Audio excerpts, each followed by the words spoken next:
Paano nga ba mag-online shopping ang isang milyonarya?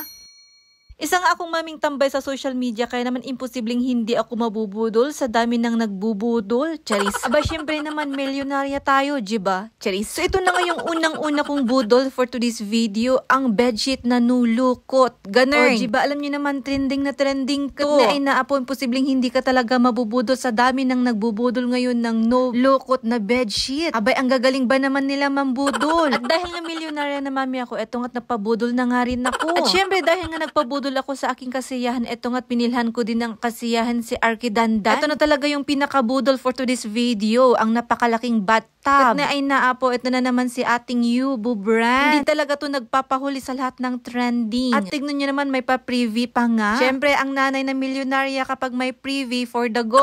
Lalo na talaga kapag free shipping. At hindi lang talaga iisa ang kanyang pa-privy. At tignan nyo naman, mayroon pa siya kasamang body wash and shampoo. O diba, sino pa ba namang hindi magpapabudol dyan? At ito pa nga ang nakakaloka kay Yubu, nakuha ko nga ito sa abot ng aking kaperahan. Kaso nga lang nung dumating na nga ito sa akin ay naapo mas lalo pang nagmura. Abay, sabi ko, very wrong move. Dapat pala nagpahuli ako para mas nakuha ko pa ng mas mura. Pero gibalit na nga, sulit na rin naman na yung pagkakuha ko dito dahil nga tingnan nyo naman, 3 yung privy. Yung wala pa akong newborn pero ito parang binibigyan na ako ng sign para magka-newborn ulit. Charis. Dahil nga meron na ring privy na floating cushion. O diba, san ka pa? At ito na nga ang pinakamatindi, ang kanilang bathtub na pang newborn to 6 years old. Ang sabi pa nga'y kasyang-kasya dito ang 2 bata. Kaya naman feeling ko maliligo kami ditong mag-ina. Syempre asal it kong to, imposibleng hindi kami kasya dyan ni Arkidandan. Ante-antayin nyo't gagawa kami ng content namin na maliligo sa bathtub na ito. So ganito nga mag-online shopping ang isang milyonaryang mami, kailangan maraming freebies. At syempre kailangan free shipping. Ganun. O diba, nakakamilyonarya kapag nakakamino sa shipping fee. So ito na nga ang dahilan kung bakit kami napabili ng bathtub ng Yubu. Dahil nga sa gamit naming wipes ng Yubu. Kaya naman, Yubu, baka naman. At dumating na nga rin itong diaper ni Arkidandan na Ichi. Ay naapo, alam nyo ba kung bakit trending na trending ito? Dahil nga meron nga siyang pa-privy na 2